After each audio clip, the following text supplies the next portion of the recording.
Alright guys, so today, as you can see, I have a head gasket fix. Now, if you're smart enough, you already know what that means. My coolant is dying. I gotta fill it up every once in a while, and I'm burning through oil. So, I did a valve cover gasket just like a couple weeks ago, and I'm still going through oil. Not as bad anymore. Like I could tell that the gasket it's seen its time basically. So with that being, like, how to tell if your gasket, you can see from like inside the corners here, you can tell by mine because there's nothing in there, but in between here it'll be shiny and wet. Okay, now as you can see, none of it's shiny or wet looking, except for maybe right here, but that's just because it's fine, it's not leaking. But anyway, back to what I'm saying. So burning coolant, burning oil, and it's not my PCV valve because it's a new one, or PVC, whatever, and it's not my gasket. So the oil and the coolant, therefore head gasket. Now I am going to be replacing it anyways, but that'll be before I store the car, which is not going to be until the first snowfall.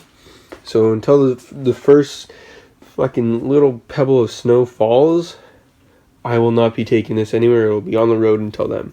Alright? And when it's not, it's getting turboed, sitting in my garage.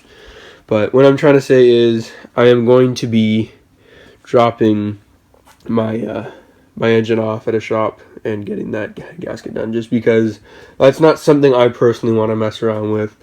Me and my buddy, we were talking about we could do it, but I decided not to go that route. So anyways, here we go.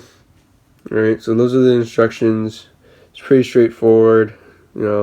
After that, idle engine for 50 minutes, then allow engine to cool, top off anything. Now what I already did, because I've already topped it up, and it's not that bad yet, it's an early stage of a blown head gasket, but I don't want to mess around. This is a low kilometer engine that I just bought, so it's a JDM engine actually. Just watch my other videos and I'll explain that. So I don't want to mess around with this engine too much, that's why I'm dropping this in for the meantime until I fix it properly. Now I'm just going to open up the bottle and I'll be Alright guys, so what I did is, since my rad had enough coolant in it so that this wouldn't have gone fully in, I just grabbed the hose and I just squished my coolant out just so I can dump this stuff in here. But make sure you shake it up really well. It's very pretty inside of that. Now I don't know if this is too good for your engine. It says it's fine, but personally that does not look okay. But we'll try. Oh, that's so gross. Alright, so I'm just gonna switch my hands so I can use my good hand to pour. Ugh. Of course. So this is gonna take me a minute, so I'm just gonna put my phone down and just make sure this all goes in. Alright guys, it's now in there. So I put the cap on, filled up the levels, and I'm about to start the car. But I wanted you guys to make sure that when you do put this in your radiator, that you don't have too much fluid in there. Like, make sure you drain your fluids before, okay? Because if you don't, you're gonna have a bitch of a time. You're gonna have to drain your fluids while this stuff's in the system, and you might not get the right results. So make sure you do that properly.